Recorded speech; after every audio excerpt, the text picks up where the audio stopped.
इस फिल्म की शुरुआत में हमें फ्यूचर यानी काफी आगे का वक्त दिखाया जाता है, जहाँ पर हर चीज काफी एडवांस्ड मॉडर्न है। हमें एक सेंड्रा नाम की लड़की दिखाई गई जो अपने 2 साल की बेटे के साथ अपनी एडवांस गाड़ी में सफर कर रही थी। सेंड्रा को ये गाड़ी उसके हस्बैंड ने गिफ्ट दी है और अब वो अपने बेटे के साथ अपने मदर इन लॉ के घर पर जा रही है, यानी अपने हस्बैंड की मॉम के घर। अब सेंड्रा इस गाड़ी की फीचर्स को चेक करने लगती है, मतलब कि इसमें क्या क्या है, कौन कौन से फंक्शन। उसे पता चलता है कि इसका एआई यानी आर्टिफिशियल इंटेलिजेंस बहुत ज्यादा एडवांस ताकतवर है। वो देखती है कि मुझसे पहले इस गाड़ी में मेरे हस्बैंड ने सफर किया था, जहाँ वो अपने कुछ दोस्तों के साथ एक होटल गया था, उनके साथ एक लड़की भी थी। ये देखकर सेंड्रा को काफी अजीब लगा, उसे अपने हस्बैंड पर शक होने लगता है और फिर तभी उसके पास उसके हस्बैंड की वीडियो कॉल आती है जो उसे बताने लगा कि इस गाड़ी की एक एप्लीकेशन है जिसका नाम मोनोलिथ है, मैंने उसे तुम्हारे फोन में डाउनलोड कर दिया है। वो इस गाड़ी की मेन एप्लीकेशन, इसलिए अब तुम अपने फोन से भी इस गाड़ी को कंट्रोल कर सकती हो। सेंड्रा को पता चला कि मेरा हस्बैंड एक होटल में है, जहाँ तभी कोई उसके होटल के कमरे का दरवाजा खटखटाता है। तब उसका हस्बैंड फोन काट कर दरवाजा खोलने के लिए चला जाता है और अब यहाँ सेंड्रा का शक पूरा यकीन में बदल गया था, यानी कि सच में मेरा हस्बैंड मुझे धोखा दे रहा है, वो किसी और के साथ ताल्लुक बना चुका है। रास्ते में सेंड्रा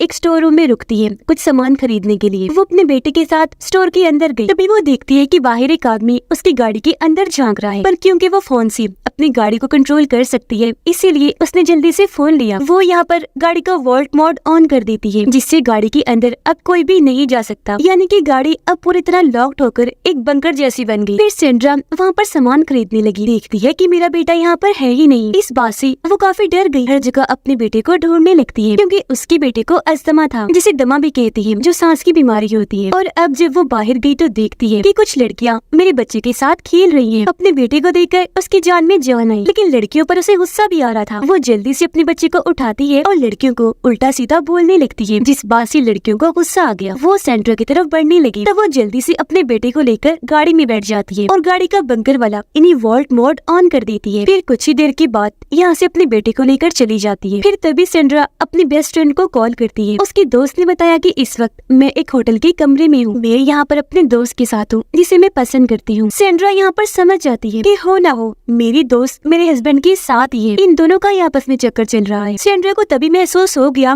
कि मेरे दोस्त के पास कोई बैठा हुआ है, इसीलिए वो अपने दोस्त को काफी कहती है कि जो तुम्हारा दोस्त है जिसे तुम पसंद करती हो, मुझे भी दिखाओ ना, उसे उसका चेहरा दिखाओ। लेकिन उसकी दोस्त ये सुनकर काफी हैरान रह गई, उसका चेहरा नहीं दिखाती और फोन को काट देती है, जिस बात से सेंड्रा को बहुत गुस्सा आया। यहाँ तो पूरी तरह उसका शक यकीन में बदल गया। उस बेचारे की परेशानियां बढ़ती ही जा रही थी। कुछ ही देर में वो मदर इन लॉ के घर भी पहुँच गयी, लेकिन अब वो फैसला करती है कि मैं घर में जाने की बजाय उस होटल में जाऊंगी जहाँ पर मेरा हस्बैंड और मेरी दोस्त है, ताकि ये उन्हें रंगे हाथों पकड़ सके। और अब वो अपनी गाड़ी को फुल स्पीड के साथ उस तरफ भगाने लगती है। गाड़ी का एआई उसे बताता है कि आगे एक्सीडेंट हुआ है, इसलिए हमें दूसरे रोड से जाना चाहिए। पर क्योंकि सेंड्रा को जल्द से जल्द होटल में जाना था, इसीलिए वो एआई को कहती है कि मुझे सबसे छोटा रास्ता बताओ। एआई जब उसे शॉर्टकट बताता है तो वो उसी छोटे रास्ते पर अपनी गाड़ी लेकर निकल जाती है। काफी स्पीड से चला रही थी, क्योंकि ये जगह एक रेगिस्तानी इलाका था, चारों तरफ बहुत अंधेरा था, इसीलिए उसे कुछ भी ठीक से दिखाई नहीं दे रहा था। और अब सेंड्रा जो बहुत ज्यादा टेंशन में थी, वो सिगरेट जला रही थी। सिगरेट के धुएं से एआई को लगने लगा जैसे गाड़ी में आग लग गई है, इसलिए वो गाड़ी के इमरजेंसी मोड को ऑन कर देता है। हालांकि सेंड्रा ने एआई को कहा भी कि मैंने सिर्फ सिगरेट जलाई है, यहाँ पर कोई आग वाग नहीं लगी, लेकिन एआई उसकी बात को समझ ही नहीं पाता। इसलिए सेंड्रा गाड़ी के पूरे सिस्टम को मैनुअल कर देती है, यानी गाड़ी के कंट्रोल को अपने हाथ में ले लेती है, यानी कि अब वो इसे अपनी मर्जी से चलाने वाली थी। तभी सेंड्रा का बेटा भी खांसने लगा, क्योंकि उसे अस्थमा है, तो धुएं को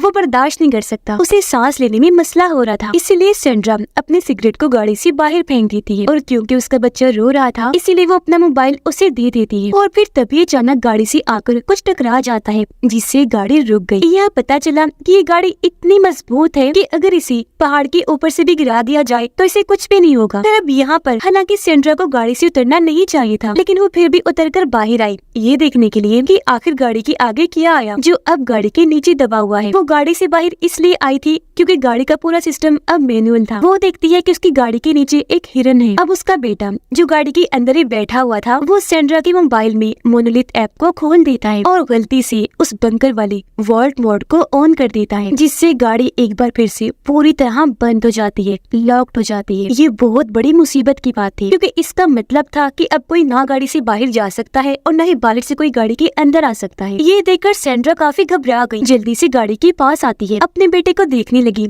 जो अभी ठीक था। वो सोचने लगती है कि अब मैं गाड़ी का दरवाजा कैसे खोलूं। वो पेड़ की टहनी से हाथों से भी उसे खोलने की कोशिश करती है, लेकिन कोई फायदा नहीं होता। सेंड्रा देखती है कि मेरे बेटे ने अभी भी उसी एप्लीकेशन को ही खोला हुआ है। बेदिखाने में वो उसे ये समझाने की कोशिश करती है कि किसी तरह वॉल्ट मोड को ऑफ कर दे, लेकिन जाहिर है वो बच्चा सिर्फ 2 साल का ही था, तो इन बातों को समझना उसके लिए नामुमकिन था। जहाँ तभी अचानक उसके बेटे के हाथ से मोबाइल छूटकर नीचे गिर जाता है और अब वो फोन भी नहीं उठा सकता क्योंकि उसे सीट बेल्ट लगी हुई थी और अब बच्चा अपनी सीट बेल्ट को भी नहीं खोल सकता था। बाहर सेंड्रा बहुत परेशान हो जाती है। वो एक पत्थर उठाकर गाड़ी का शीशा तोड़ने की कोशिश करती है, पर जाहिर है ये दुनिया की सबसे मजबूत और महफूज गाड़ी थी, तो इसके शीशे को भी तोड़ना नामुमकिन था। सेंड्रा बहुत ज्यादा घबरा जाती है। उसे याद आया कि मैंने पीछे एक पावर हाउस देखा था, इसीलिए ये जल्दी से भागकर वहाँ पर जाती है मदद मांगने, लेकिन वहाँ पर कोई भी नहीं होता। वहाँ पर एक फोन भी था जो उठाकर जल्दी से सेंड्रा मदद मंगवाने लगती है, पर पता चला कि ये फोन भी खराब है, इसलिए एक बार फिर वो गाड़ी की तरफ जाने लगी, पर उसे एहसास हुआ कि मेरे आसपास कोई जानवर है। वो काफी डर गई, जल्दी से भागी, गाड़ी की छत पर चढ़ के बैठ जाती है। जब उसने चारों तरफ लाइट मारकर देखा तो उसके पीछे सच में एक जानवर पड़ा हुआ था, पर अब वो इतनी आसानी से उसकी जान छोड़ने वाला नहीं था। वो गाड़ी के आसपास घूमने लगता है सेंड्रा को पकड़ने के लिए। ये देखकर सेंड्रा को एक आइडिया आया। वो एक कुल्हाड़ी लेकर गाड़ी पर जोर से देकर मारती है, जिससे गाड़ी का अलार्म बजने लगा। उसकी तेज आवाज सुनकर वो जानवर वहाँ से भाग जाता है और ऐसे ही फिर रात गुजर गई। जैसे ही सुबह हुई सेंड्रा देखती है कि जहाँ पर मेरी गाड़ी खड़ी हुई है वहाँ पर दूर दूर तक बस रेगिस्तान ही है, जिसका मतलब साफ था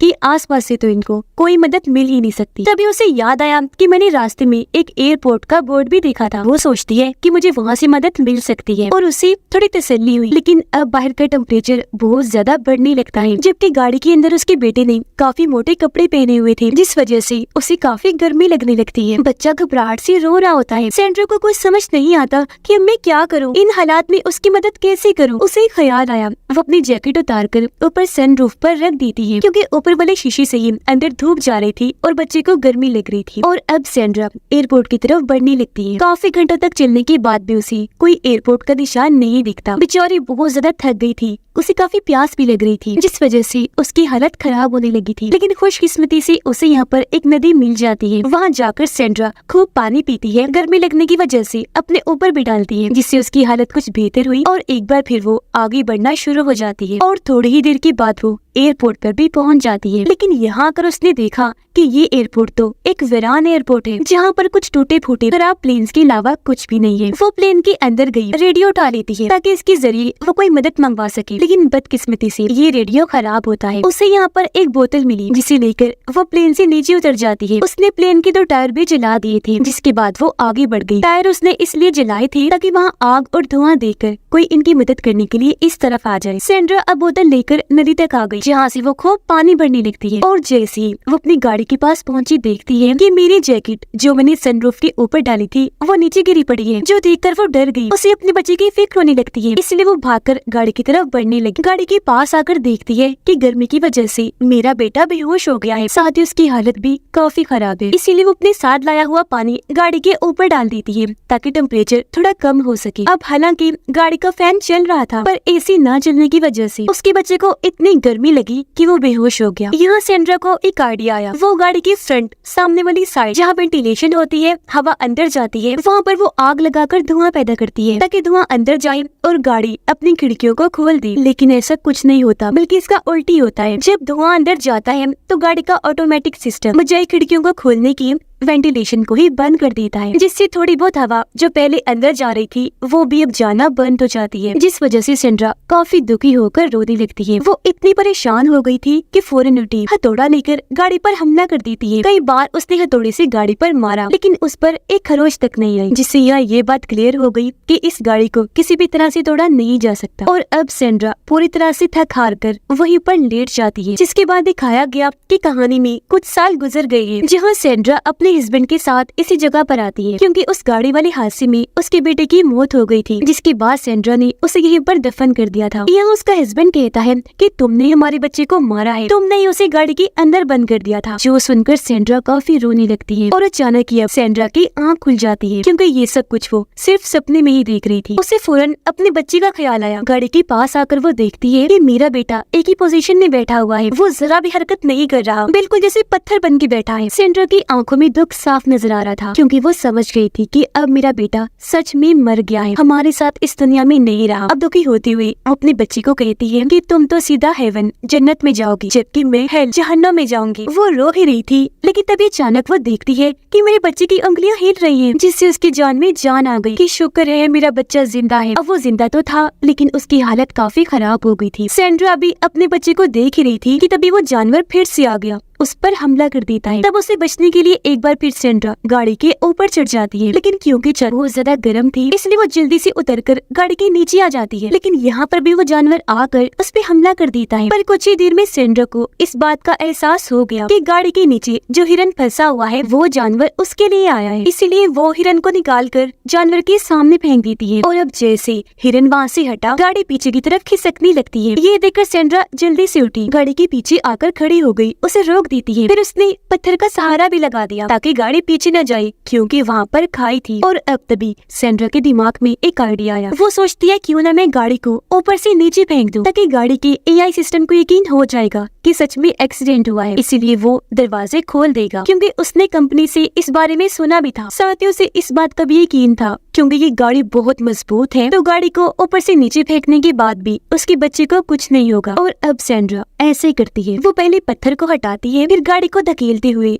खाई में नीचे फेंक देती है। और अब जब गाड़ी हवा में थी, तो एआई सिस्टम को पता चल गया था कि गाड़ी हवा में है, जिसका मतलब है कि गाड़ी का एक्सीडेंट हो गया है। इसलिए गाड़ी अपने मोशन सेंसर को ऑन कर देती है, जिससे होता ये है कि गाड़ी खुद ब खुद बैलेंस में आ जाती है और बिल्कुल सीधी आकर जमीन पर लैंड होती है। आसपास बस धुआं उड़ रहा था। सैंड्रा जल्दी से नीचे आ गई। धुएं को देखकर वो काफी डर जाती है, लेकिन जैसे गाड़ी के पास आई, वो ये देखकर काफी हैरान रह गई कि गाड़ी इतने महफूज तरीके से लैंड हुई है। और एक अच्छी बात, अब दरवाजा भी खुल गया था, क्योंकि गाड़ी को डिजाइन इस तरह किया गया था कि जब लगे कि गाड़ी का एक्सीडेंट हुआ है, ये अपने दरवाजे खुद ब खुद खोल देगी, यानी कि दरवाजे अनलॉक्ड हो जाएंगे। और अब सैंड्रा अपने बेटे को गाड़ी से बाहर निकालती है। वो उसके सारे कपड़े उतारकर उसे छांव में लेकर बैठ जाती है ताकि उसे ठंडक महसूस हो। लेकिन अभी भी बच्चे की हालत काफी खराब थी, जबकि गाड़ी एक बार फिर से खुद को रिबूट कर देती है। और अब जैसे गाड़ी रिबूट हुई, वो चलने की दोबारा काबिल हो जाती। इसलिए सैंड्रा जल्दी से अपने बच्चे को लेकर गाड़ी में बैठ गई। वो गाड़ी के एक मोड को जैसे ऑफ करती है, गाड़ी के टायर उड़ जाती है। सैंड्रा के सामने कुछ चट्टानें थी, जिन पर वो बिना डरे चलना शुरू हो जाती है, क्योंकि वो जानती थी कि ये गाड़ी किसी भी रोड पर आसानी से चल सकती है। और अब सैंड्रा गाड़ी की स्पीड काफी तेज कर लेती है। काफी मुश्किल चट्टानों को पार करने के बाद आखिर वो मेन रोड तक आ ही जाती है। यहाँ से सीधा सैंड्रा अपने बेटे को हॉस्पिटल लेकर गई, और कुछ ही देर में उसका बच्चा बिल्कुल ठीक नॉर्मल हो जाता है। और इस तरह सैंड्रा ने अपने बच्चे की जान बचा ली, जिससे वो बहुत ज्यादा खुश हो जाती है, ये सोचकर कि आखिर आज मैंने एक माँ होने का फर्ज पूरा कर दिया है। अपने बच्चे के लिए जो मैं कर सकती थी मैंने किया। सैंड्रा को अब तक ये बात भी कंफर्म हो गई थी कि सच में मेरा हस्बैंड मुझे धोखा दे रहा है, और उसका ताल्लुक सच में मेरी दोस्त के साथ ही है। और अब वो ये फैसला करेगी कि मुझे अपने हस्बैंड के साथ रहना है या फिर नहीं, या फिर वो ऐसे ही अपने बच्चे के साथ आगे की जिंदगी गुजारे। इसी के साथ इस फिल्म की कहानी यहीं पर खत्म हो जाती है।